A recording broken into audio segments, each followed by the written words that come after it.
Welcome, ladies and gentlemen, to the Shooter Are You Ready podcast. I am your host, unlike not cool, like Space Ghost, whatever. I'm terrible at this. Paul, hey, how you doing? Let's bring Paul in. Hey, Paul. Woo, we're back. The new intro, new live thing. Trying to figure it out. I don't know if this is working. It says we're live. Connect to the chat. I don't know what the hell's going. Anyways, Looks good to me. Hey, Paul. What's up? What's going on, buddy? Not a whole lot. I haven't seen you for days. Tonight. Yeah, it's kind of weird. Because we were like ships passing in the ghost at last week's Gunfighter Gauntlet. Oh, yeah. Presented by Brownells in beautiful sunny Grinnell, Iowa. Beautiful. Lot of land, I guess, is the best way to say it. Wasn't bad. I enjoyed it very much. Do you play fantasy football at all? Not professionally. Okay.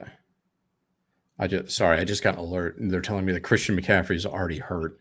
The guy has bones made of glass. All I know is the Raiders signed Amari Cooper for like a week, and now he's like, I'm retiring. And I'm like, I saw that. Oh, cool. Why is Thanks, he questionable? buddy. He was limited at Thursday's practice due to a calf injury. Man, you'll get that, dude. You'll get that on these bigger jobs. You'll get them on that big job. Okay, who am I going to replace him with? His backup. No.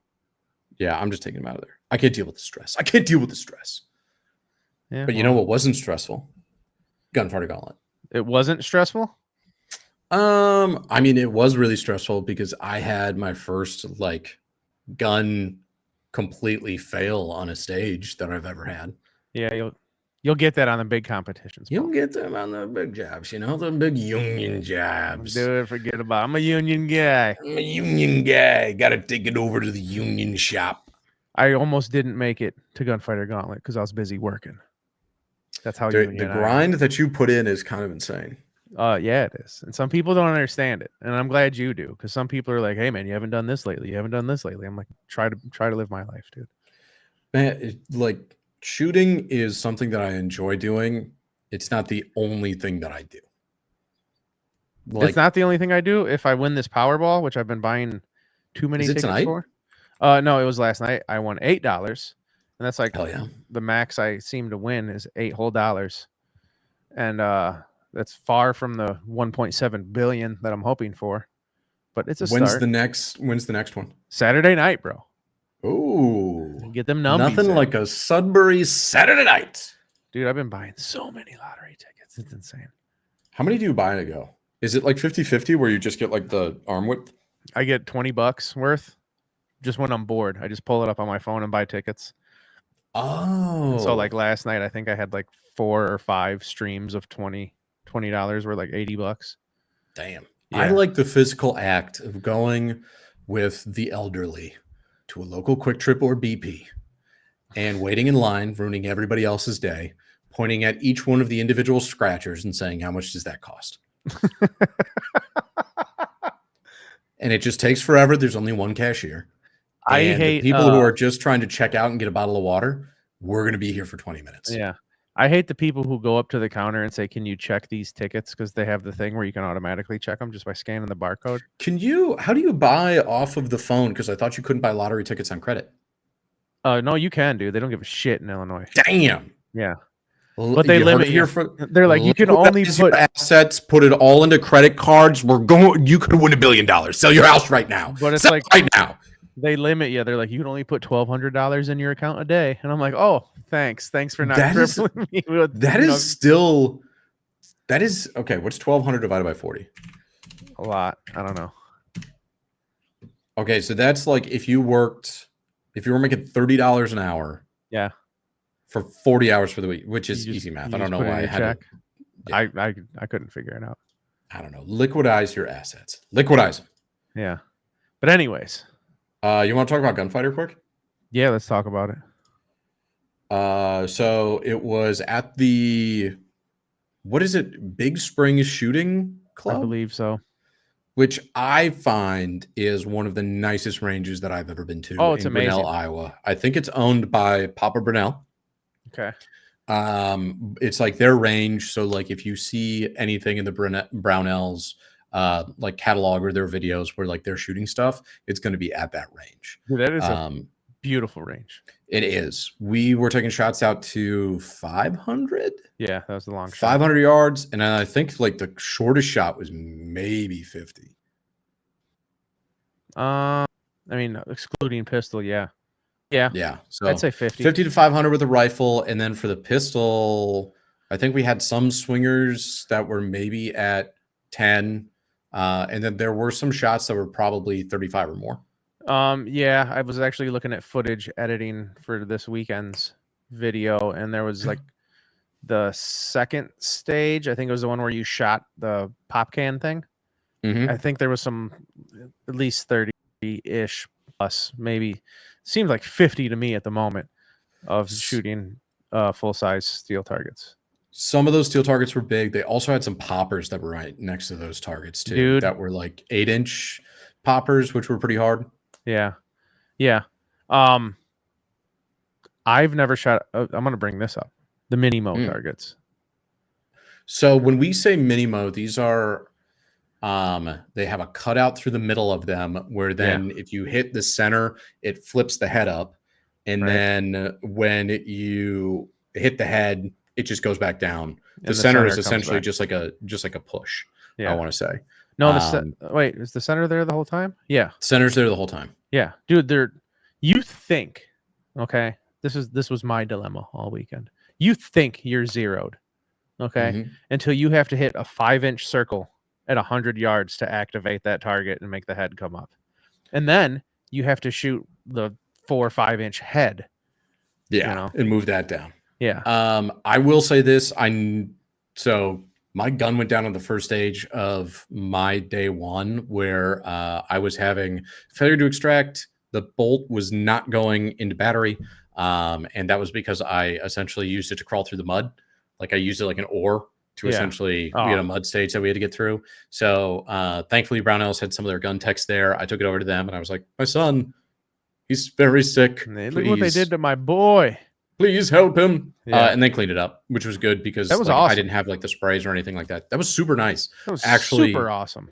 If you're thinking about, hey, how can we kind of take our matches to the next level? If you have some dedicated gunsmiths with some like go to like, not like your FUD thing, but like, hey, we've got AKs, we've got ARs in a match, and people might want them clean or might want something like this. Bring out like your full kit or something like that. You can charge them $25. Did you get charged for that? I did, yeah. Yeah, how much? Full disclosure, $50. Now that's not bad to have an on-site gunsmith. That was pretty badass. He lubed it, tested it, did pretty much everything to it, and then he was like, "If there's anything wrong with it, come back and I won't charge you again." So they had bolt carriers, they had springs, they had trigger springs. They had it all. We're talking Brownells here. So they had anything that essentially that you could find in like a well-stocked like repair shop. Repair gunsmith shop. It was amazing. I seen him in there just ripping open guns all weekend, and I was like, man, look at this. This is awesome. Luckily, I didn't need his assistance. No. Some people might say it was a little bit expensive, but for a $225 match fee and driving 6 hours and spending 2 nights in a hotel, I will spend $50 to make sure that my weekend isn't completely ruined. Dude, you know how many times I've been to a competition, somebody's gun takes a shit, and then they're just running around asking for parts, and they're just trying to rig it up just to get through the next few stages? Yeah. Like, to know that you have a dedicated Brownells employee who's going to fix your shit, I will give him $60. I would go as far as $63. Whoa. But $64, go fuck yourself. Yeah, I'll do it myself. I will walk home. I would do it myself. I don't need that. But so on those Minimo targets, I was shooting a 20-inch varmint AR. So with a LPVO, cranked to 6 power.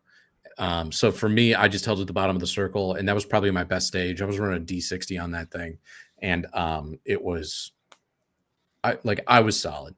But there was one guy in our squad, Noah, who he was running it with irons. He wound up taking 3rd in irons. And that to me was incredibly impressive. Because like just sitting in the back where you're kind of like squinting at it. Yeah. It's like, I think I can see the circle out there. And with no magnification, I think that was that was a very, very challenging stage. Yeah, I was out there with a crippled 2X, and it took me about a good 3 shots to figure out, okay, that's my hold, and then I kind of, moved through those. But that is an awesome target. And they had a couple of those where it was kind of like a know your hold, or you're getting ridiculed targets. Yeah, or they had another one where it was like you have to run a plate rack, but if you miss one, you have to go back to the beginning. Oh yeah. And that one I actually had some trouble on, where I would hit the 2 small targets, then I would miss the big one, and then I was like going fast, so I would go like hit miss, hit miss, hit miss, and then I just went like hit, and I was finally able to finish that one off. Dude, I sailed through that stage. That was a fun one. They had, so it was a 2-gun competition, but they had a few like, this is rifle only, and then they had this is pistol only, which I really liked, kind of the blend between the two of those. I loved the pistol only stages, mostly because I've been working on my pistol, and it showed. Paid off, because I did very well on those 2 just pistol stages. Hell yeah. And like you said, the plate rack thing, I was like, oh, I'm gonna be repeat on this one, and I just ting ting ting ting ting, and I was like, oh, look at me go, look at Jamie over here shooting pistols. It was great because I normally don't shoot pistols. It was using the 147 grain. Did you have any troubles flipping, because they had a couple of spinners? Oh, dude, I rocked those spinners. Okay, nice. My only problem with the spinners with the pistols, I was trying to double tap them. Like, okay, say Jamie's fantastic, well-developed arm is a spinner. Okay, like you start hitting it, it starts doing this. But like when it would get to like, I guess my arm don't bend that way. But when it would get to like this, I would try to shoot the head of it up here, and I would miss. And then like by the time it got back down here, I would miss this one again. And so I think it was like day 2, I was like top, bottom. And I didn't try to just, I'm going to double tap that.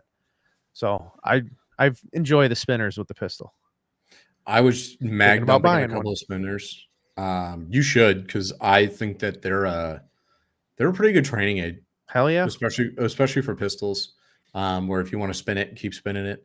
I did like a weird thing on one of the stages where I was like, I'm going to rest my forearms and get like really down behind my pistol to try to make some of these long pistol shots. Yeah. And I've never practiced shooting that way before or done anything like that. I wasn't even tired. And that was one of the only, I parred out on 2 stages.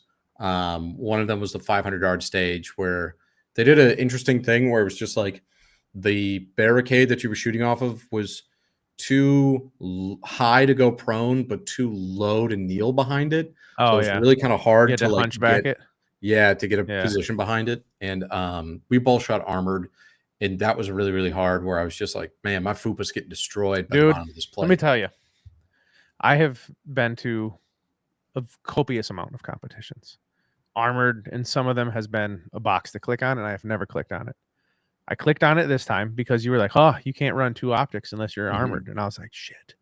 Armored for this match essentially just meant open. So like I was running 40 rounders. I was running D60s. I think you were running some 40s. I ran a 41. This is what pissed me off. Let me get to this. I had my 2X and my offset. All right. And then you had me shaking in my boots like, you can't run that offset unless you're armored. And I was like, damn it, I don't want to run around 2X the whole time. And I was like, you know what? Whatever. I'll wear the plates. Didn't you not even switch to your offset? I never even used the offset. And I used a 40 one time. And it was only just because I was like, oh, and I think it was those mini Mos, because I was like, I'm going to be just dumping ammo at these. But once I figured it out, I think I got through it with plenty to spare. And I was like, idiot. I only brought 40s. I brought 40s, a D60, but I put a bipod on my rifle. Yeah, you're never once deployed the bipod. Oh. I ran only an LPVO. Originally, I was going to run like an MPVO, which was going to be like a 4 to 24, and then an offset dot. Honestly, looking at this, I'm looking at buying an ACOG, or I'm going to give you some money so that get me started. So then you can go win me an ACOG. I think we both looked. So Brownells has a showroom. Yeah, the 3D printed gun or whatever it was. Did you look through that? Where they just have like they had all these just kind of like 1022 stocks, and then like a plastic prop gun. Yeah. And on the plastic prop gun, and these are all next to like a window where you can see essentially out to like 1,000 yards. Oh yeah. And on this prop gun, they had an ACOG it was a TA-31, the Chevron. Yep. With the red tritium. And I looked through that and I was just like, man, this is honestly what this match would be like perfect for. Oh, dude. H-Town, if you're still in the chat, give me a thumbs up because I actually was going to, Paul, I'm glad you brought up the ACOGs because I was going to bring it up. And I was like, man, I hope H-Town will be in the chat tonight because he's a man who loves, various things. And I was wondering if he was ACOG curious or had one because I told you I didn't think they made a 7.62 by 39 and they do. Yeah, I found one. Yeah, I found it on Euro Optic. And now I'm like, do I really want to spend $998 on that damn thing? And then like, yeah, I do. Honestly, that's a pretty good deal for an ACOG. Like if you can find one for sub 1,000, we can talk about iBox. We can talk about, dude, it was so crystal clear and the reticle looked amazing. And it's like, yeah, there's no batteries. There's no batteries. That's all from the fiber optic or thing on the top. And then I guess some people will say that it gets a little bit too bright, but then you just run a little piece of electrical tape over the top of it. And I actually found the exact one that I want. H-Town, do you have an ACOG now that you're here, buddy? Fantastic beard, by the way, in that little profile picture you got. Looking handsome. Smiling face. Which reticle do you want for the ACOG? The one I was looking at, it's either it's got a horseshoe. Oh shit, the man's here. Hold on. Wait a second. I'm at work spraying guns, but I want to hear about the gauntlet match. We're talking about the gauntlet match. Right now we're stroking off ACOGs. Neil, your opinion on the ACOG, if you would, please. Because I'm in the market. I think I'm buying one. Yeah, the one I was looking at was a 4X. No, 3. 3 or 4? 3 by 24, probably. Is it a 3? But yeah, it's on Euro Optic, and they have the green reticle, they have the red reticle, and one is just the chevron, and the other one is, I think, chevron and horseshoe. Or maybe no, it's not even a chevron. It's just crosshairs. Yeah, so they've got the chevron and horseshoe. Or is it crosshairs and horseshoe? Something with a horseshoe. So they've got crosshairs and then they have horseshoe. They're the TA50. And it looks like they actually come with like kind of a low mount to them, which is pretty nice too, especially for AKs. Yeah, that works perfect with an RS regulate mount. So now, excuse me, I'm burping here. I just had dinner, but I'm really in the market. I mean, I don't want to. I'm hoping she's not listening when I tell do the price of this ACOG, because when it comes in the mail, she's gonna say, "I listened to the podcast. I know how much you spent on that damn thing. Give me some money to go shopping." So which one do you want? Do you want the crosshairs? Or do you want the dot with the horseshoe on it? I think. See, this is stupid, Jamie. Again, if I ran one back in the day, was actually looking at picking one up last night, but $1,000 is a lot for a 30+ year old tech. Yes, Neil, it may be 30+ years old, but you know what? It's like a Toyota. It runs and it keeps going and it holds its value. It holds its value. Toyota is the most used car on the streets right now. I just like ACOGs for me. If they didn't have like military contracts for them, I just feel like they turned out so many of these. They'd just be like, hey, these are going to be $500, $600 optics. Well, I was looking at the new aim point too, because now they have aim points with the circle on them and not just the dot. But then I came across the ACOG for 7.62 by 39. I was like, you son of a bitch. You just had to pop up in my search, didn't you? But I wish I could quit you, Euro Optic. I know. If I get one, I don't think I'm going to do the horseshoe. I think I'm just going to keep it as clean as possible with the crosshairs. You just do the crosshairs? Because the horseshoe is actually pretty clean, like looking at it. Like it's just that dot in the middle, and then it's got 3, 5, and 7. Paul, why don't you pull that up for me? Yeah, I can pull this up for you. It's got 3, 5, and 7, but like from what it's funny because my traps. But if I was watching Brad or that's terrible. Can I zoom it in? Oh, like get bigger on this? Yeah. A little squinty. There we go. I think that's as far as I can do because it's I can do full screen. Yeah, that's whatever. But I don't know. I don't know if I'd want that horseshoe or not. But anyways, like the marks on it, 3, 5. I might trust 5. I don't know. I just know on my primary arms where it says 5, it's 5-ish. It's not pinpoint. But I mean, as long as I'm in the ballpark, it's whatever. One thing I do like is they do call out that this is 423 grain. Yeah. Which, I don't know, probably sounds kind of dumb, but it's like, hey, 123 grain. At least they like thought about it. Yeah. But getting back to the match before we get too far off of this. Yeah. Before we talk about our love for ACOGs. I thought it was great. I had a really, really good time with it. I do think that it could have been a tad bit more physical in some aspects. Okay. There was only one drag dummy There really wasn't a lot of like move and shoot. It was kind of like it was kind of stationary. Get to this position, load. Okay, there was some natural terrain stuff, which was essentially like, hey, this isn't on a bay. Right. Which I've got a video out there on my Instagram if anybody wants to see what one of those looks like. And like that, you kind of started at the bottom of a hill, engaged a couple of targets with the pistol, dropped your mag, had kind of a high value target that really wasn't that hard. No, like a lot of the high value targets really weren't that hard. It was just like, hey, we want you to clear this. Yeah. The only one that was on a 500-yard stage where it was an 8-inch target at 500 yards on like the back berm. Oh yeah, that one was ridiculous. Yeah, that one was pretty tough. That was like a hard target. I thought I had a speck in my glasses. It was because it was just like it was enough where like my reticle covered it. There were a couple guys on my squad that actually hit that though. Dude, if you were not magnified, you weren't hitting shit. If one of your buddies did and wasn't magnified, props to him. Yeah. But I had, like I said, I had that 2X and it was just, I couldn't see shit. But yeah, a lot of stationary, like you said, not a lot of moving, which it was just like get like to a this lot of position, clear the mag run here thing. Yeah. Get to this position, like engage these targets from either a rooftop, underneath a rooftop, which was really hard, where you had to like crawl under that was like you're like had your back like this. Yeah. It wasn't that like one was tough at all. you kind of had to show cake for a lot of that. Like you had to frog up, you had to go, you had to go cheek to heel in order to get that to happen. But I mean, aside from that, there wasn't a lot of like, hey, bust through this door, engage a couple of these targets, kind of like a lot of like fast paced like movement. There were some stage guns. One you just started off where you just like ripped a Thompson at a steel target. That was pretty fun. Another one you started off where you just like ripped a Glock with a switch at a steel target. That was pretty fun. And then there was another one where in the middle of a stage. I don't want to talk about this one. I don't want to talk about this one. Okay. Let's talk about this one. Let's talk. No, it will, but we'll talk about it right now. I don't, because my video will be out before this. It was just it was like a Colt 737, I believe, which is, or like a Car 15 style. So like 10 and a half inch barrel, full auto. Yeah. But they were like, load it in the middle of the stage. So we're like, set your gun down, load this, and then you just dump 5 rounds at a target, re-pick up your gun, and then shoot 5 targets that are 50 to 150 offhand. Yeah. And they're kind of scattered through like some kind of low hills and valleys that are out there too. Now, we'll touch on stage guns for a second. I'm not a fan of mid stage guns. Like you've been shooting, stop, pick up this stage gun. To me, a stage gun should be right at the beep or it should be right at the end. Yeah. No ifs, ands, or buts about it. It shouldn't be in the middle of the stage, but it is what it is. It's not my match. Side note, Neil, I told Joe you said hello and he said hello back and he loves you. But some people, not mentioning any names. No.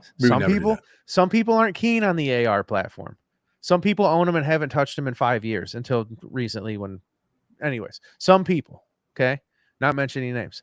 Some people may have a video coming out soon where they run up to the AR, they slap a mag in it, and they forget which button to push and where the hell it's at in order to throw the bolt forward. That was me, okay? I'll say it. I'm some people. And I felt stupid. And I'm glad that you weren't on my squad that day because you would have been dying laughing. Like the idiot didn't know. And then there was whispers going around. There was an AK guy who didn't know how to work an AR. And that was me. So I feel dumb. I mean, last year at Thunder, we made people just put like the recoil spring and bolt into an AK, and some people had troubles with that. Yeah, I mean, I could do that eyes closed. Exactly. Eyes closed and naked. But like there were even some people where it's just like, I'm an AK guy, and it's like, have you ever broken down your rifle? Yeah. Do you have to clean these things? Yeah. What do you mean you clean it? It says on Reddit you don't clean these. Some things that I was really impressed by, they had kind of a side stage where it was like clear a pistol plate rack. Yeah. And you were actually competing for some Hunter Constantine belts. I didn't even see that. Oh, down because it was down day 2. Like over the hill? No, it was just the last stage. I didn't even notice that down there. I would have tried that. And granted, I wouldn't have won because the dude who won it did it in like 1.3 seconds or something stupid. I think he did it, and it wasn't from a draw. It was just from low ready. I think he did it in like 2.4. Yeah, I wouldn't have done it. Which is screaming. Yeah. There's no way. But one thing I mean, what time did we get there in the morning? Like 6? 5:30? The first day it was like 5:45. Second day it was like 6. Yeah. And I would say we had what, like an hour and a half to 2 hours between stages? Easily. It depends. Well, yeah, trying to think of words to say here. First day, it was like, I'd say hour-ish, hour and a half. Second day, like, I think it was our second or third stage. Like, instead of waiting for everybody, like, because you had times, you had blocks of times. And like day one, they were like, okay, well, we're starting in 20 minutes, because we're still missing like 2 people. But like day 2, we showed up at a stage and like everybody from the squad was on that stage and like, you guys want to shoot now or do you want to wait till like the time you're supposed to? And we're like, fuck it, we'll shoot now. Yeah. And so like we were waiting after that, I think like almost 2 hours to shoot the last stage. So how do you feel about those big kind of time blocks? I don't mind time blocks, but I feel like those were chopped up pretty large. Yeah, they had so the squad matrix for the timing was like you had your 100 squads, which we were in 101, and then I think you were in 103. Yeah. And then they had the 200 level, which was essentially like they were the ones that were coming right after us. Then they had the 300. And it wasn't like an AM PM split. It was like, okay, 100 goes, then 200 goes, then 300 goes, then 100 goes, then 200 goes, then 300 goes. So we got done both days 3-ish.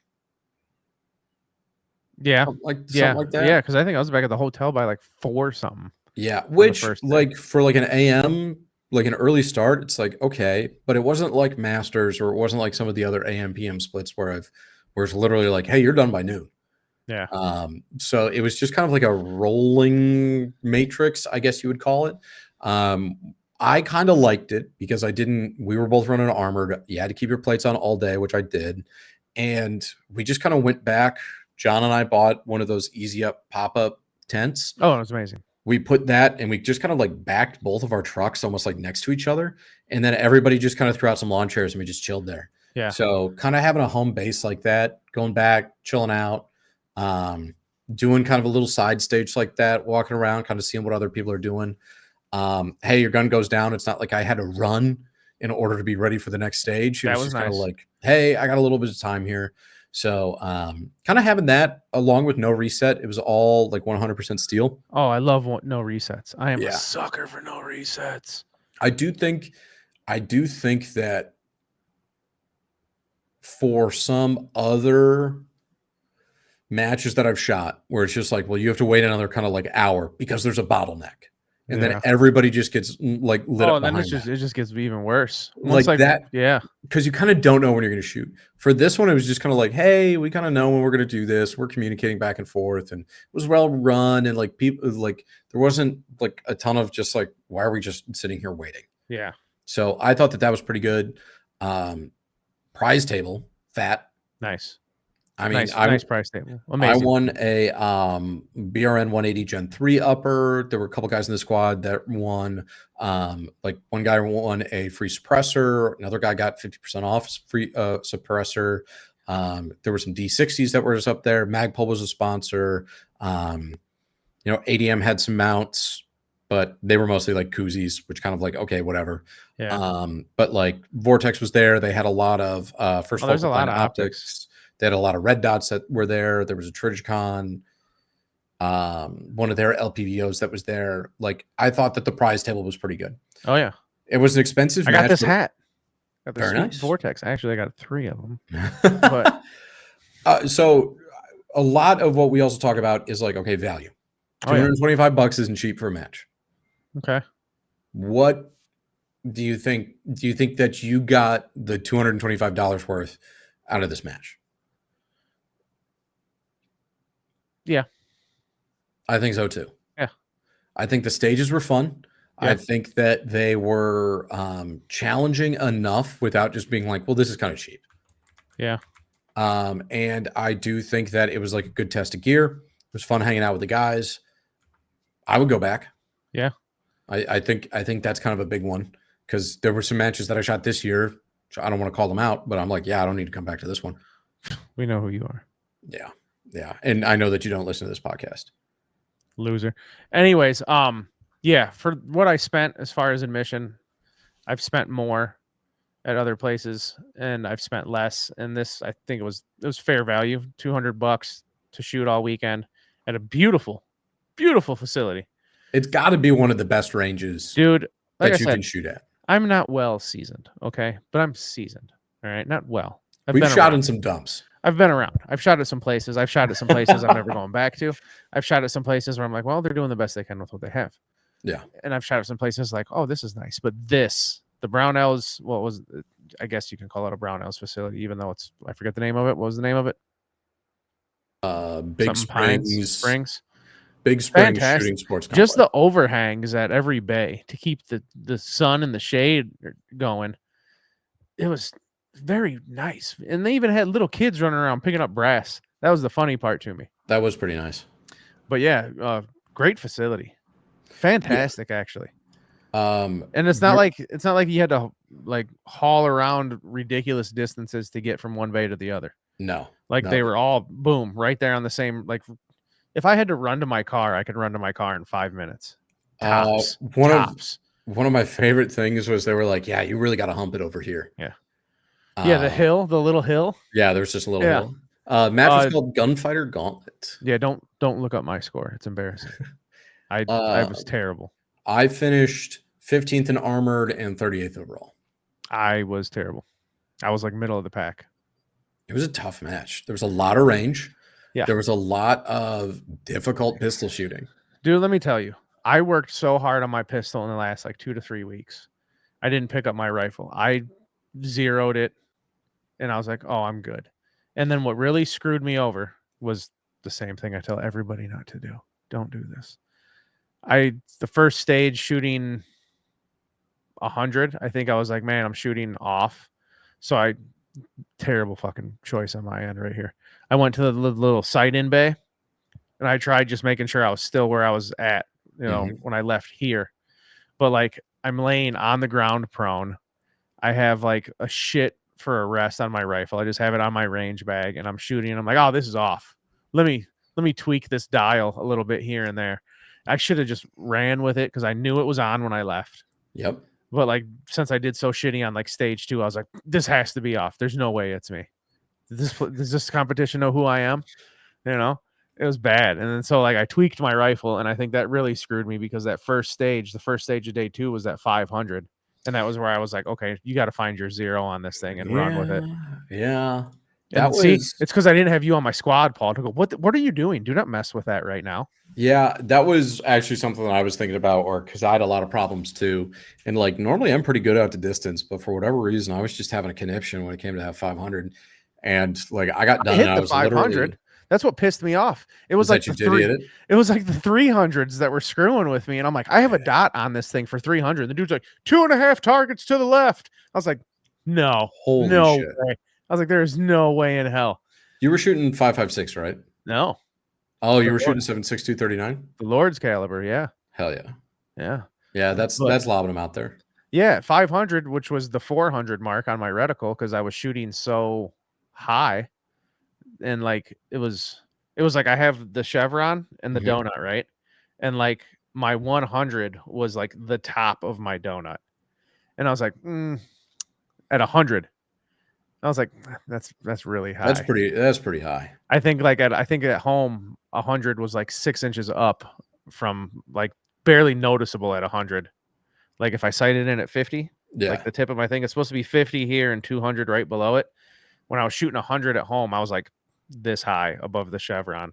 Okay, like not looking through the optic, but just on target. Yeah. I was like, okay, it's just a little bit higher. So I just aimed just a smidge lower, like barely noticeable. But no, there I was like, oh, it's got to be like way the hell up there. And that was me. Not seen with my optic, before stage 3, like a complete dipshit. So don't do that. Is what I'm trying to tell everybody. If you know it's sighted in, it's sighted in. There's nobody jumped in the back of my truck on the 3.5-4 hour ride that me and Jeff took there and said, ha, I'm going to mess with his dials on his optic. That didn't happen, except for when I did it happened.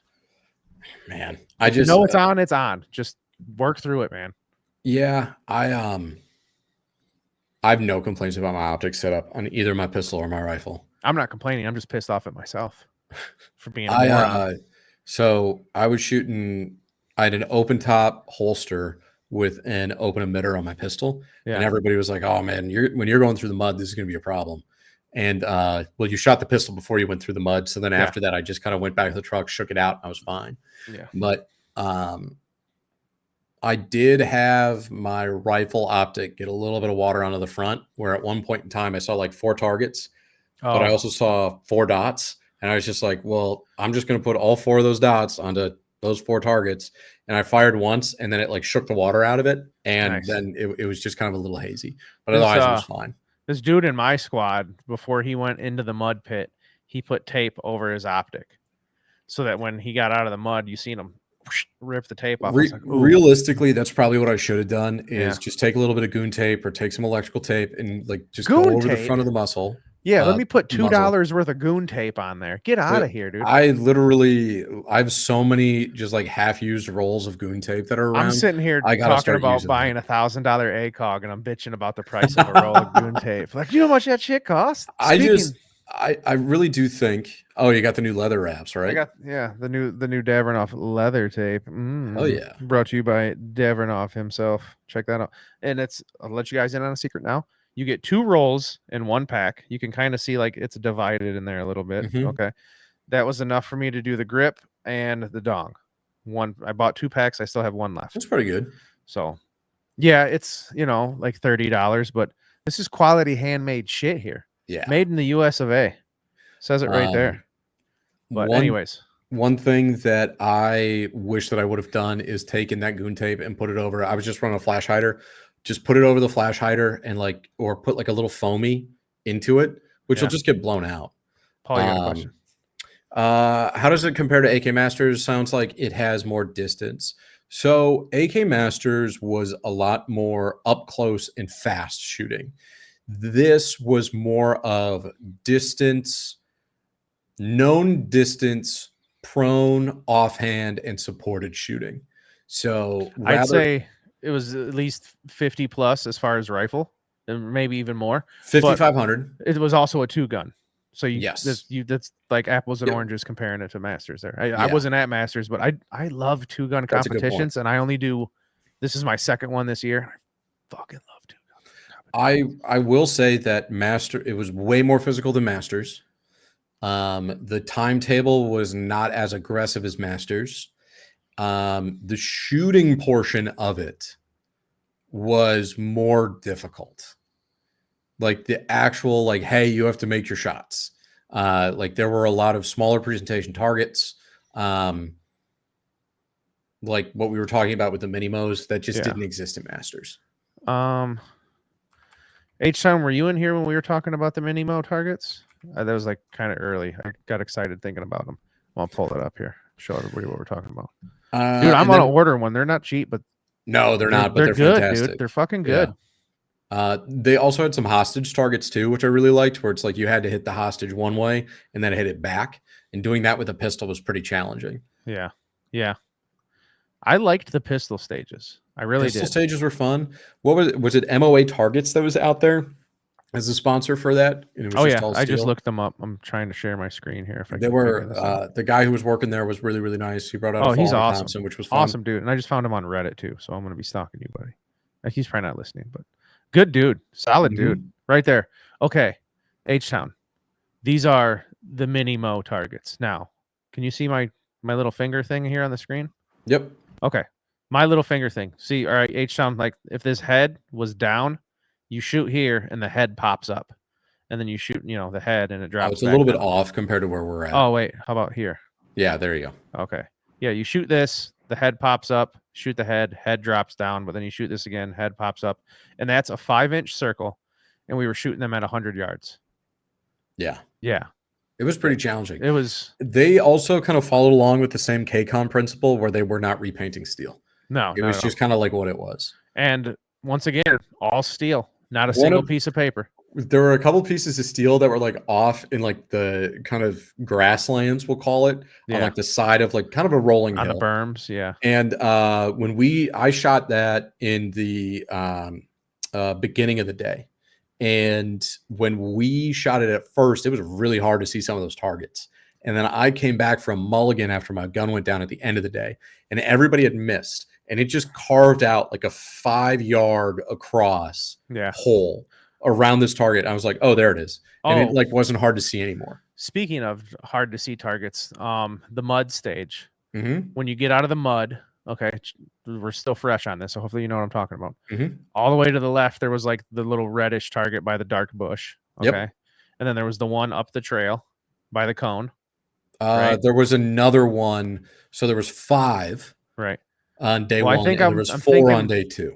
I think I'm thinking of the third one on the mud stage where it was just specks of white. Oh, down in the valley. Yeah, I thought it, like looking at it, I just thought it was like some kind of flower or a plant or something. Yeah, they're like, it's right there. I'm like, where? And they're like, do you see all the little speckles of white? I was like, yeah, the white flower by the dark blue or the dark green tree. They're like, it's not a flower, it's a target. There was one thing that I would have changed, I think, and that is it's like 300 each. Oh, and that's being gracious. Yeah, I maybe shot 200 rounds for my rifle, and I probably did the same for my pistol. Yeah. The round count really wasn't that high because the par times were 180. I'll give it to everything you like at distance. It wasn't like you were just like dumping. The little who makes those little bags? Kiwi? No. The ones that we won? That's what you have? Mine's different. But the little ammo bags. Like all right, these? Yeah. All right, H-on. Said ammo bag. Savior gear. That's it. The little ammo bags. I filled mine up with pistol, used about half of it. Maybe. Yeah. But I'm also a crack shot with the pistol. And then as far as rifle goes, I filled that thing up completely, and I probably dumped like an extra 4 or 5, but like an extra 100 rounds in it on day 2, and I still have some in there. I really didn't reload. I didn't reload my rifle at all running 40s and D6. I don't think I would have had to. I don't no. And like especially like even pistol mags, like I went and bought an extra base plate for my pistol because I only had 3 mags, and I had a 4th mag, but it doesn't work with the mag well if you don't have the base plate.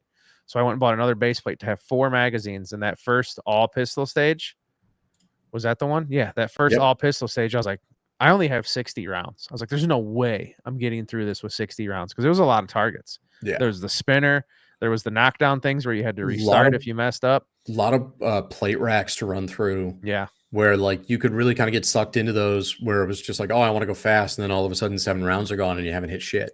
Yeah. So like one thing just before, I did have ammo left over that one. When you had kind of called out where they were like saying where the targets were, there was one stage where you had to open a briefcase, and then you flipped over a Polaroid of a target. Yeah. There were a couple of times where I didn't even look at what it was, and they were like, it's on the right. It's like the 300-yard target. Yeah. I didn't even look at what the target was. My only kind of like wish for that one would have been like, hey, if I scan for a hard 5 count, okay, then it helped me out a little bit. Yeah. And then at a 10 count, it's like, it's over here. Yeah, exactly. But I think that they were a little bit too aggressive in helping at least me out. Trying to get no, they did the same thing for me. Like as soon as I flipped it over, I thought I was like, just a super cool guy. No, because I was like I said, I was watching all my clips, uploading them to edit last night, and it's like as soon as I flipped one over, they'd be like, look to your right. You see the cone? It's right there. And I'd look to the right. I'd see a cone. Oh, okay. You know, Bing. miss, ting. You know, okay, flip another one over. Look to your left. I'm like, on to my left. It's the second target back. You see it? Yeah. Okay. Shoot it twice. Okay. Anything else on the stages? Otherwise, I want to talk about some gear. I loved the stages. It was good time, and I definitely will be going back next year. This is definitely this is definitely an every year thing for me because it's not that far. It wasn't too expensive. The hotel was cheap as shit.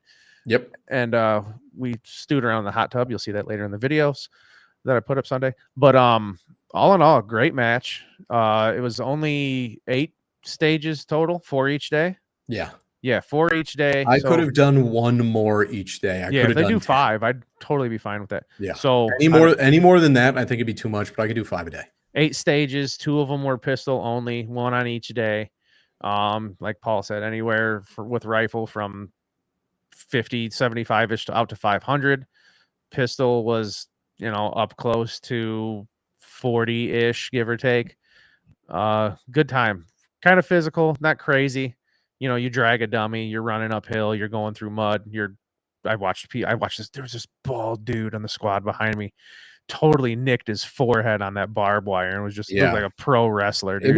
It was razor wire, which is even worse than barbed wire. There were a lot of hats. There were a lot of hats that were hanging on that. It was we had one dude lost his GoPro that was like clipped on his hat, and it bloop fell into the mud. And then after he was done, he's fishing around in there for it, and then he pulls it out and he's like, "Oh, look, the lens is clean." I was like, "Well, it's supposed to get dirty. It's a GoPro." But then like he's cleaning it off. He's like, "Oh, it's still recording." I was like, "It's perfect edit right there." Yeah. You go from where it drops in the mud to you washing it off and laughing about it. But all in all, good stages. Yeah, and I'll definitely be back and thank everybody who put it on. And it was fantastic. Neil, if you can make it out there next year, it's great. H-Town, look into it, buddy. They have another event that we're looking at shooting as well that they only did it for the first time this year, which is Action Hero. Yeah. That is kind of similar to this, but a little bit more like aggressive, where they've got like a couple of shoot houses. They've got some rappelling and things like that in there too. Oh, yeah. So that is they're trying for June, little bird told me, of 26. So I'm going to try to hit that one because I don't think I'll definitely go back. I'll go back there about 3 times a year if they have some good shit. That's a beautiful range. And it's not, I was just going to say, dude, one of the best ranges I've ever been to. Fantastic. Oh, wait, 1 second here before we get crazy. The food. Okay. I didn't eat from the food truck. It looked pretty good. I did. All right. What did I have? They had like a big I just breaded fillet thing. Dude, they had a pork tenderloin sandwich that was this big on a bun that was this big. That looked pretty good. It did. But can we get just like a food truck that sells sandwiches? Just subs? Dude, that's why I was making PB&Js off the bed of my truck. I had a peanut butter, salami, and pickle sandwich. That Paul let me make with all the accoutrement. You weren't the only one that had one either. There were a couple of guys that came in after you, and they were just like, "That looked pretty good. Can I get one?" Dude, it wasn't bad. It wasn't bad at all. Could be the move. But I'm saying, dude, like I've been to KCON. They feed you barbecue, mac and cheese. Would you like a piece of cake afterwards? Yeah, now go shoot more stages. And this place is like, you want some loaded nachos with pulled pork and a gigantic tenderloin? Cool. Now go shoot your next stage. I went with the chicken tenders. That's as safe as you can be off of a greasy food truck. Like, have somebody come out there and just chicken tenders too. Like I saw people walking around with like 8 chicken tenders. Yeah, and they weren't little, dude. They were like adult sized ones. Yeah, but like I did look it up, and Chick-fil-A will deliver catering to the range. Dude, that's what I'm talking about. We might have some chicken minis coming next year. There's even a Jimmy John's down the road, dude. Like they cut them sandwiches and just like the little ones. Hell yeah. Like give me something light, don't grease me up. Yeah. That's why I was going for kind of like those little kind of like almost charcuterie things where it's just like get a little meat, get a little cheese, get a little bread. I was eating protein bars and beef jerky. Oh, First Form. Thanks for all the beef jerky sticks. Shout out to First Form. There was a new friend of mine, Tim, who was in the full DPM kit, shooting a high power with a BRN 180 bullpup to look like an L85. And that guy could run that thing like a motherfucker. Nice. And he had like those energy drinks from First Form. They warn you not to drink. They warn you not to drink more than 2 in a day. And I think he had 3. Don't he had test 3 me. or 4. And he was wired, but he was fun. You know what? He was on the squad. It's Thursday. Yesterday was Wednesday. I finished my last one yesterday. I had like 4 of them in the cooler, and I was like, they just kept handing them out. They're at Hy-Vee? Dude, yeah. Like at the end of the competition, I walked up. I was like, "Hey, can I get an energy drink?" Well, which one do you want? I was like, "You got an orange? Yeah. You want a blue one? You want one of these ones? They taste like bombsicles. Here, take one of these. Take some of the beef jerky sticks. Take some of these." And I was like, and they were in like a civilianized like F450. Oh yeah, it was wild. Yeah, they were super nice. I forget the guy's name who was running it, but I did sit there and chat with him for a little while. Really liked everybody that came out from First Form. Yeah. Now I had a lot of their meat sticks, and all of them are really, really beef jerkies. Yeah, I've got some right over there, dude. I still got 2 of them. I got a jalapeno and a breakfast sauce. The jalapeno cheese was pretty choice. I like that a lot. Once again, worth my $250 to have an energy drink company out there just force feeding you energy drinks, giving you the hydration packets, the beef jerky sticks, the protein bars. All of it was a la carte. Or no, I should try to get them. I should try to get them to Thunder. I'll see what they're doing. I should try to get them to Thunder. That was Fuck. Now I wonder if they just paid them like a flat fee up front. Like, we'll give you guys X amount of money, and then they're like, yeah, we can Dude, do that. they got me. Dude, that was huge. In my squad chat, everybody's posting pictures of where they're finding first form, and there's some folks that are picking them up to this day. So you can drink as many first forms as you want, Paul, but you can't be drinking A&W root beer. We're not going to talk about that. Okay. Just how many people did you see throw up? There was that guy. I saw 3. I saw one guy. I didn't see Dr. A&W or Dr. Root Beer. Dr. Root Beer. Who we'll talk about later, because I want to talk about how people there. Clash Bash 2027, April 10th and 12th. Mad Max theme. Ooh. Thunderdome. I want to see some assless chaps. I can't wait to. That's what I'm saying, dude. I can't wait to come out with my leather Speedo. There's going to be some leathers going on there. With a zipper mask on. I need to find somebody who's either big enough where then I can be the little guy where they go into the Thunderdome, or somebody who's small enough where then I'm the big guy. I want to go, even though it's Mad Max theme, and I'm still going to dress up as Dennis Hopper. Right? From Waterworld? From Waterworld, yeah. Yeah. Okay. I'll be the guy with the big glasses that's stirring the Exxon Valdez. Oh yeah, the oil. We're down to this much. Yeah. Classic movie. Let's talk about gear, Paul. That we were running. So I've got a couple of things that people have been asking me questions about. So I'll go ahead and share my screen. Hit it. There was some good, there was some bad. We'll kind of talk about the. Can I share my? I don't know. We'll see if this flips back and forth here, but I'm bringing it up. The Summer Combat hoodie from Wetworks. That's what you wear? This is what I wear. It looks like you could catch fish with that thing. Yeah, I do call it my stripper hoodie. But the idea is that it is like kind of a tight weave, for lack of a better term, so that it's incredibly breathable, and it's like an onion bag. Yes, I think that's a good representation of it. Very comfortable. I think it's treated with something, but it's like exclusively through Wetworks. I don't notice it like at all.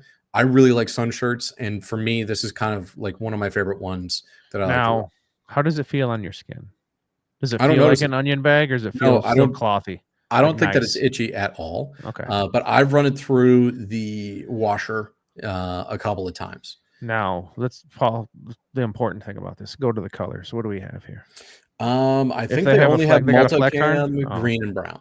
Okay, I say if there's a fleck tarn, dude. Yeah. I wear the multicam. The Ranger green is kind of green, and then the brown is very brown. That looks very onion baggy. Yeah.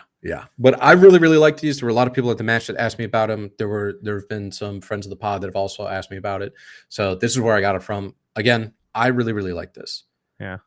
Looking forward to the hot dogs at Thunder. You should. We're going to get some quality dogs about food. The Shooter Are You Ready podcast. Do you think we don't talk about food here? I don't know what you clicked in on, but this is we talk food. And sometimes. The other piece of kit that nobody cares about, but I do kind of want to give a shout out to. I've been wearing armored. I think I've done like 4 or 5 armored runs this year, and I've been running a Slickster for all of them. It's good. It's fine. You can put a placard on the front of it. It's pretty versatile. They're relatively cheap for what it is, $165 at Faro, but I think that you can find them for cheaper. I got mine off at Evike, which is like a airsoft store. So I really like that. Good. Just as good, exactly. Yeah. But on the front of this, one thing that did let me down, I was running these S-Tag pouches, and these have like the little kind of clamshells on the inside of them. Okay. And I run the 308, the 762 kind of mid-length ones. You can get them taller, you can get them shorter, but this is kind of like the middle of the road for them. And they just like funneled mud into the top of my mags. Ooh. And they kind of have like a weird like attachment system of Velcro for the like sandwich plastic portion of it on the inside. I liked the Velcro portion for that sandwich because I could take them out and then I could get the mud out of them and then put them back in. However, the Velcro and the plastic part started to come out by the end of the day. Oh, so they started to fail a little bit for me. I run these. I was running 5.56 mags in them, but I run them primarily because you can run 7.62 AK mags in them or 5.56, 5.45 AK mags in them. They're kind of universal in that way. Okay. But if I were to go back and do this again, right, I would do another 3 cell but I would do it where you have the flap over it. Okay.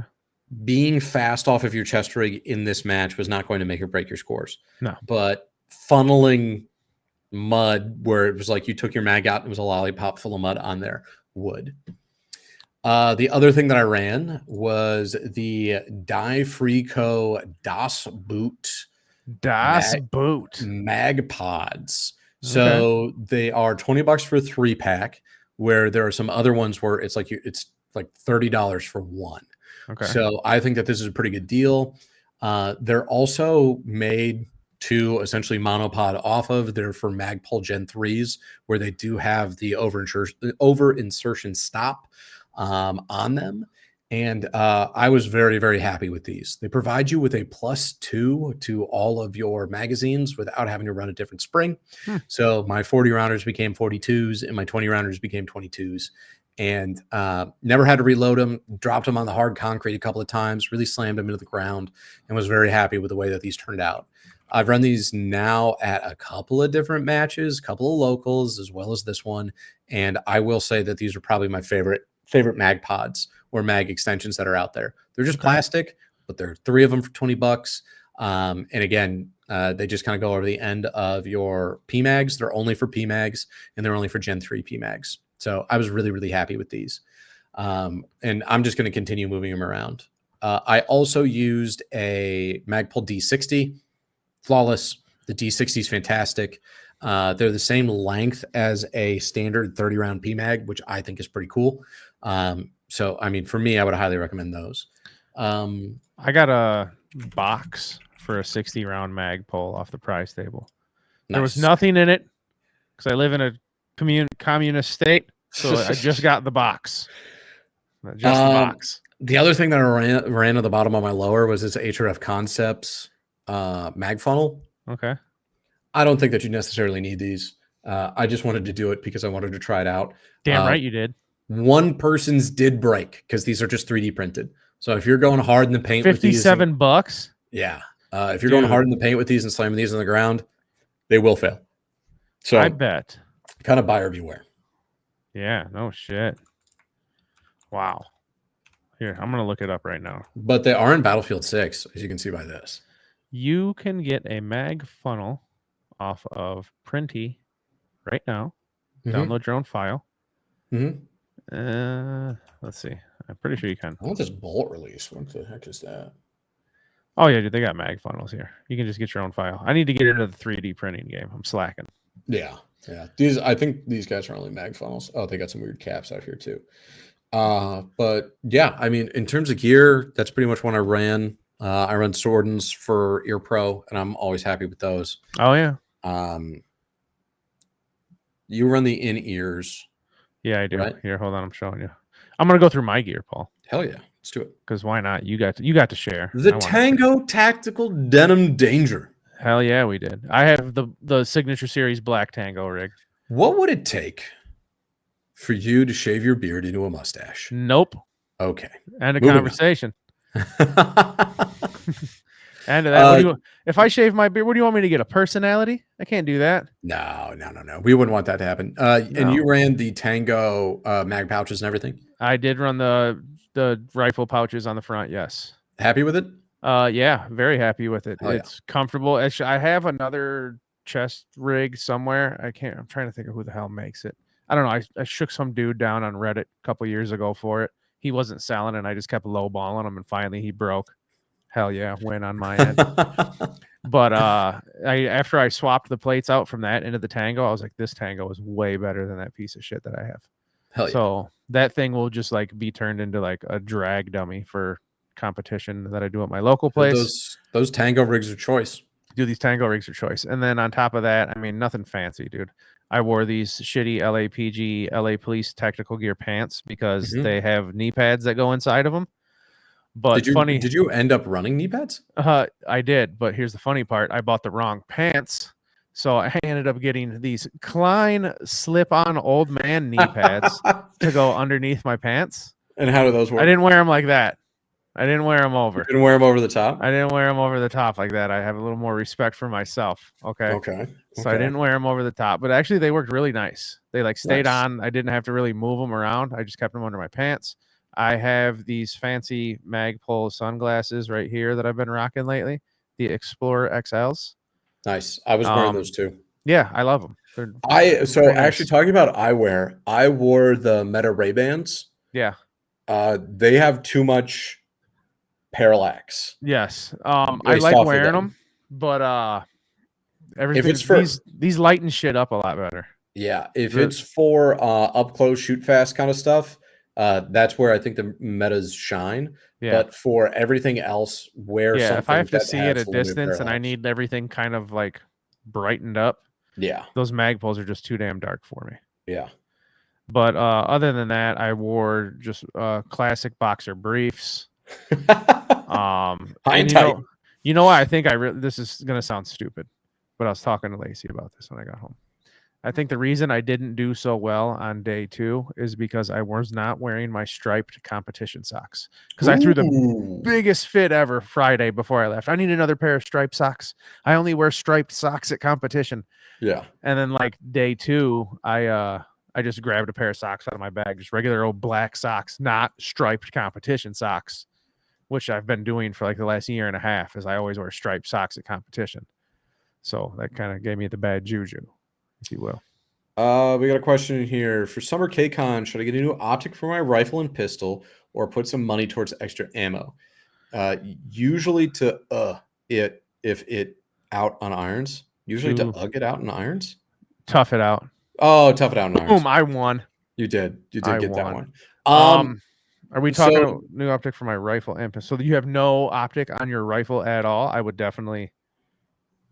For KCON, I would get one unless you're badass, like certain people, like Bolts or Clay, and I am not. I will for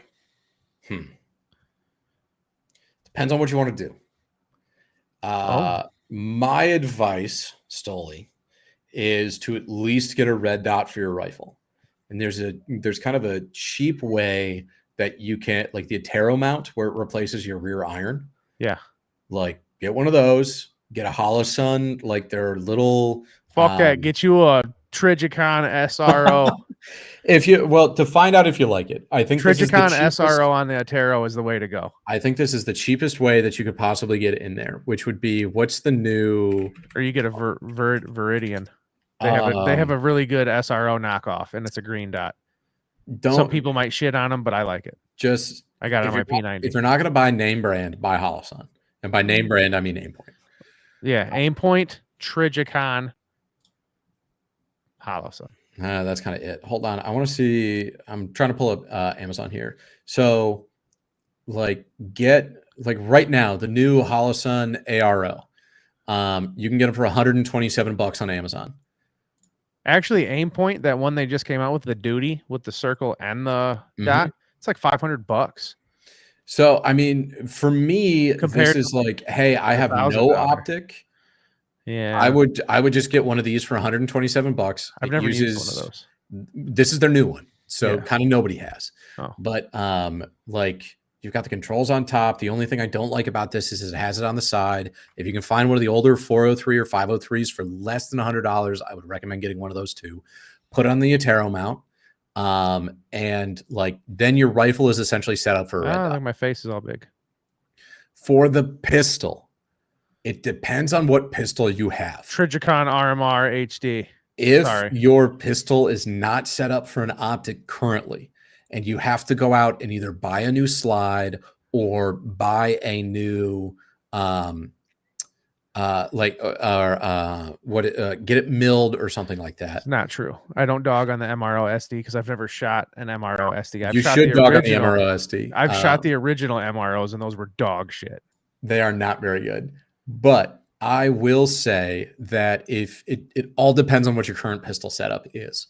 I would highly recommend going out and trying as many different pistols as you can, finding the one that works for you. And then almost everything right now comes in some kind of pistol, red dot optic configuration. So find the one that works for you. The problem with pistols, and it's different than rifles, is that you have to get the right holster set up for it. So right now, Glocks, PDPs, Smith and Wessons. Not really, because like for holsters, I'm thinking of like a Safariland where you could literally use a Safariland for just about everything. It's not going to be the fastest, but for 2-gun, you're going to have a lot of retention that comes along with it. They have the QLS mounting system, or you can run G code with it. G code, baby. Like I just think that could be a really, really solid setup. Or Stoli, my guy, my friend, I'm gonna let you in on a little inside thing here. If you have some money just laying around and you like to gamble, okay? Oh my God. You go to dldvip.com. Are we sponsored by them yet? No, I need to talk to Dan and see if I can get some. Bringing it up then. No, I love this place. They got all types of optics up there right now, man. Actually, they have an SRO. They have a Trijicon RMR. They have all types of optics that you can just roll them dice on, buddy. I would not gamble at all. I would go out and I don't gamble. I win. Okay. Fucking addict. I lost yesterday though. I was trying to win some Springfield pistol package and I lost. Oh my God. I was one number off. If it were me, I shoot daggers really well, so I'd go pick up a dagger for like sub $200, get one of their slides, and then I would put a Holosun optic on it and call it a day. What kind of pistol are you working with right now? That's what I want to know. Tell us what you're working with right. That's actually now. Yeah, that's a good call. Yeah, like Glocks, you can make a Glock work, dude. You just mess with that spring a little bit, you get that trigger just a little bit less dog shitty. Dude, don't even do that. Just go get an Apex trigger like a fucking adult. Right. Or like, I'm gonna do the 25-cent trigger. Just buy a better trigger, dude. I'm not gonna Timney. All I'm saying is there are so many better Glock triggers that are out there that aren't that much money. I am a man of Timneys. I love Timneys. Timneys make good triggers. Trigger text for ARs are also really good. I bought a Timney for my AR. Yes, you heard it right. AR. This is the first I'm hearing of it. I almost put it on the wall, but I was like, no. Glock 19X. Oh, MOS. yeah, that's easy. Yeah, dude, bro, what are you doing? Come on. There's some plates that are out there. I've been out of the MOS game for a little while. C&H Precision used to be good, but I think they're dog shit right now. But don't use the Glock plates. It's plastic. Don't use a plastic one. I'll tell you that. Use their and unfortunately I don't have this for you, but go out and get like a quality plate for it. Because the ones that come with it aren't very good. And then the only one that I know that people were talking about previously were C&H. But again, I think that they're bad now. And I've seen a couple of them fly off. So I don't think that I would recommend those. I don't know much about C&H plates, but I will tell you they milled my slide. I sent it to them like on a Tuesday, and I had that son of a bitch back like next Friday. That's pretty insane. Good. That's pretty good. It was insane. And it was cheap as shit. It was like 100 and change. If you're running a Glock 19, I would get a Safariland. Yeah, 100%. Or G. That's like probably the easiest holster because you can run anything that you want. I wouldn't get the level 3 with the strap. I would just get the level 2 with it's like the ALS system that's in there. Yeah.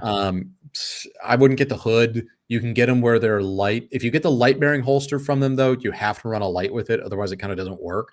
But I would get the light bearing holster, just run a light on it, because then that covers you. Get your G code for everything. Get you the G code. I'm a G code man. I've never had a Safariland, but I've seen people with them, and there's always a gripe about them, and I have no gripe about my G code. What's the gripe about Safariland? Some people don't like them. They gripe about it. I've never heard this before. I have. I've never heard this before. You're so full of shit.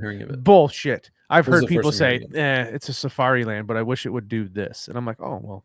What do you wish that it would do? I don't know. I don't own one, Paul. I'm just saying. I've been around and I've seen people bitch about them before. Nah, that's never happened. Oh, you know what it is? It's they're too goddamn expensive. That they used to not be so damn expensive. Wow. That's a gripe. Wish in one hand and shit in the other, and tell me which one fills up. You can go to G Code right now and you get the whole setup. You get the belt, you get the mag holsters, you get all of it, and the holster, and it's all there. Package deal. No BS. Why shop around when you can go to one place? Okay? Just saying. Man, get you a quality optic. Stoli. You can get a Safariland. Roll the dice. Head Safariland 19 holster. Wow, these are a little expensive. Yo, wow. Did you just gripe about it? No, they're $140, which really isn't that bad. That's a gripe. Nah. G code. G code. Nah. What's a G code holster run? Probably like 200 something. You fucking asshole. God damn it. God, I'm fucking rage bait. This is what John did to me the entire drive there too. He just rage baited me. He was just like, "Oh, the Ford Flex is pretty good." It was just like, I would have rather kill myself. What's wrong with a Ford Flex, dude? We're not having this fucking conversation. You're just trying to rage bait me. This is all it is. You're clip chimping me right now. You're clip chimping me. I almost bought one. You almost bought a Ford Flex? Dude, they're so John's argument for why you should buy a Ford Flex is when you literally have no other options and your current car might kill you. Yeah, but then you go with a Ford Flex. G code holsters are like, wait, what's this? Are you looking? Because I'm looking. Yeah. Oh, okay. Okay. Weapon list. We're gonna go for here, boom, Glock 19. Glock 19 X. But they have so many different holsters. Well, yeah. Also works. I'm gonna assume that you're right-handed, Stoli, just because you're gonna want the RMR cuts. You want brushed aluminum. You're worth it. Yeah, and then we will go with gray. Oh, this is a really shitty holster, actually. No, you're looking at the wrong one. Do you have any retention on your G codes? Dude, I have so much retention. I got retention coming out of my ears. I had to call in the special forces to unretention it. I was like, hey, it's too much retention. And they're like, what? Retention. Chris Kyle himself came down out of heaven. I can't even get on the website. It's not working right. Is yours working? Damn. Do you have the little band that goes over the top? That's like yellow with all the. Oh no! Wait, what the fuck? That's not right. You got the little band that goes over the top. Mine just friction. G code holsters. Yeah, I have the thing that goes over the top. Yes. Home. I could click on Glock. They're not actually. They're not that expensive. Results found. If you were gonna go through and do everything to it, though, yeah, $100 for just the holster, but then you got to get into their system and you got to do everything like that. I'm ovulating. Got to drop off and get my crema filled. Great show. All right, love you, buddy. Town. Have fun getting your crema filled. We'll have you'll be on shortly. We love you. Midwest Savage, ladies and gentlemen. Cut down the barrel of some gun. Yeah, he saw an 18-inch and goes, "Hey, this is SBR territory." He's going to cut down the barrel on a pistol now. That's his new thing. He sounds like that because he's awesome. Yeah. He said he wants a 2-inch Glock. And he's cutting the barrel down on it. I don't know. I'm just talking shit.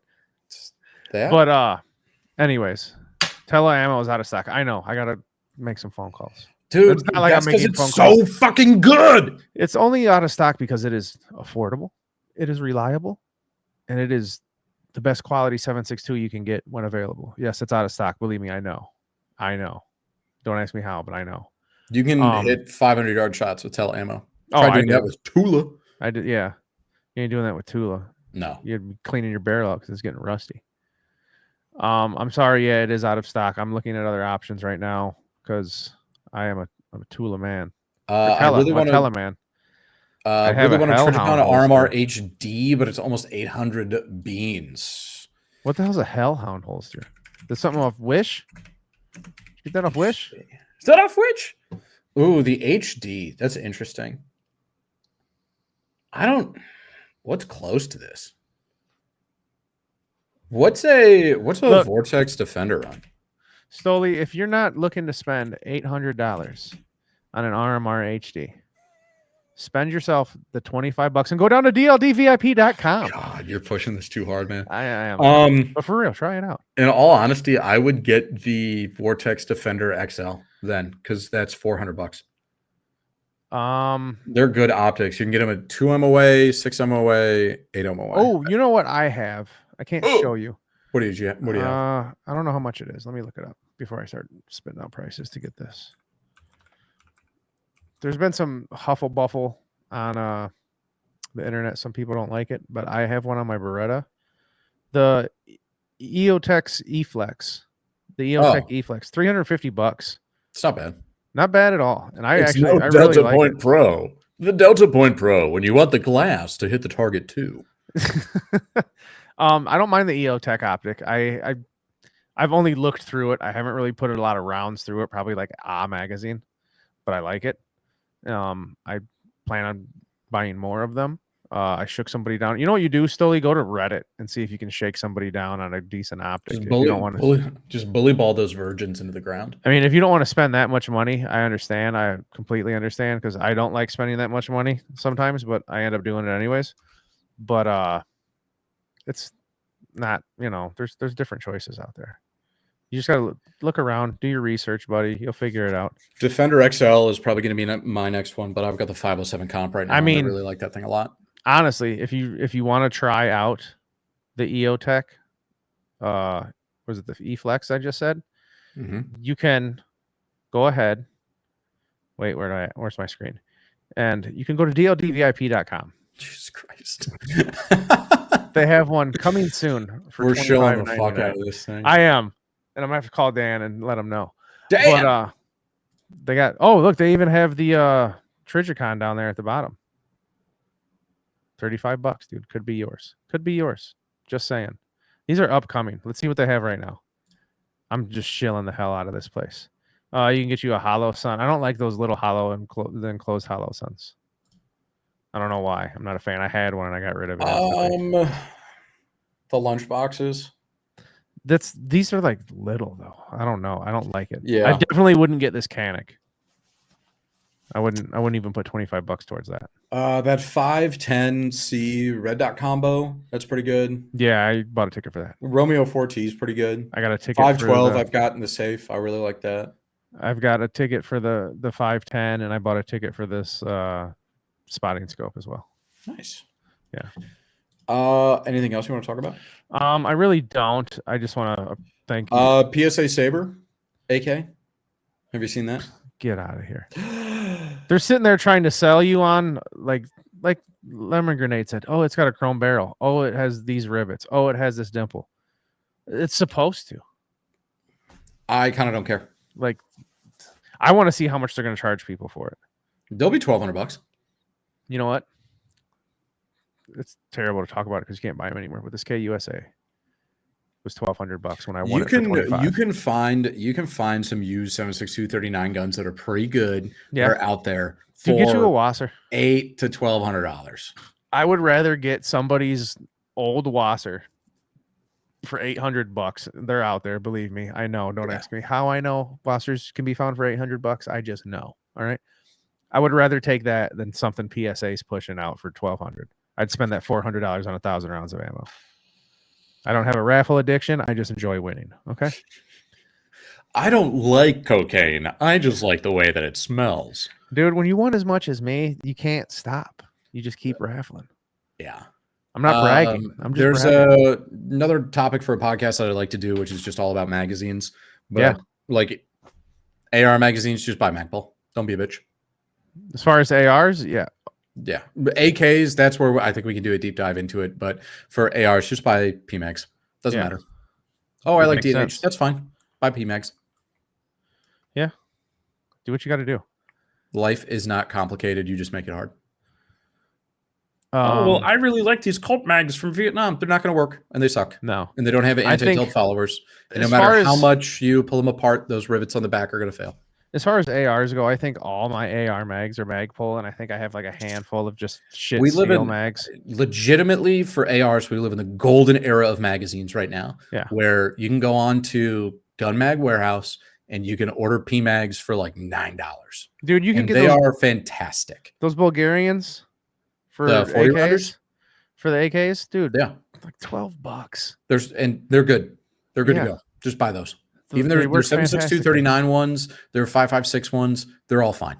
Yeah, they work. That's all you need. You just need them to work. Duh. Oh, but they're not bakes. Bakes are $200. Well, how much are they? How much are they going for now? Like $100? 100-ish. Yeah, I've got a Tupperware, a Rubbermaid thing full of them that I've won in raffles. It's called a retirement account. Basically, that's what I tell my kids. All this stuff is. You've heard of the 401k. Yeah. May I introduce you to the 762 Bakelite account? Exactly. You got to start selling them like coins. I'm just waiting for like one day when I'm really hurt and I'll be like, I have a tub of Bakelites. Do something to me. Open the bidding. Just open the bidding. I saw like I really think that it's cool watching people run like older mags, or if you're LARPing and it's just like, hey, you know, I'm gonna do with like this cool mag and it's gonna be great and all that kind of stuff. But then my gun goes down and it's just like, yeah, like these 50-year-old mags that like are cult production are really cool. The patina is great and I love them and they look great when you're taking pictures for Instagram. Run mags that fucking work. Dude, I'm gonna tell you what though, like, okay, I've bought many AC Unity, I've bought the Bulgarian mags, all types of shit, and they all work great in my AK, even mag pulls. They work the best in my Galil. But I'm gonna tell you this right now, little secret. The bakelights never had an issue, and I have 3 specific bakelights that I've taped up, put stickers on, whatever. I run those in all my competitions, and they just go. Oh, I've had a Bulgarian mess up on me. I've had mag pulls not work. I've had like some of them AC Unities fit in this gun. They don't fit in this gun. Those bakelights will slip into anything and they run. The steel Romanians. I've got Tupperwares full of those because you can find those for like. Oh yeah, I've got a bunch of those too, and they're amazing. Now they're heavy, but I like those a lot. We'll do a deaper dive. I got to get going here. I want to go see my dad's watching some football, and I want to go see him. My house is being resited right now, so not like right now, but like over the course of the next couple of days. I just first I'm gonna throw it out there. Thank everybody for listening, watching, and they're tuning in and subscribing. We will be taking a break. What is it? The beginning of September. I'm hoping we'll be back mid-October-ish. I have to take everything behind me in this whole computer setup in the studio, and I am moving it into my basement. So we'll take a little hiatus. We got a competition. We got Thunder on the Tundra coming up. Yep. I have a local competition that I'm setting up for the range by me. So I've got some things to do here. My job is hectic, but we will be back and we will be better. We will have amazing guests, and I can't thank you all enough for we've got probably 4 or 5 guests that I think are kind of stacked. Oh, yeah. Kind of in a holding pattern that we'll probably get to here. And then plus middle of October, that's like the winding down of the competition season. So we'll get some people in and we're gonna bitch about some things. This was the last one that I'm gonna shoot.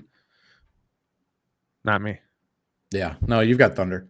I just not to toot my own horn or like try to big. Paul's exhausted. It's been a long year.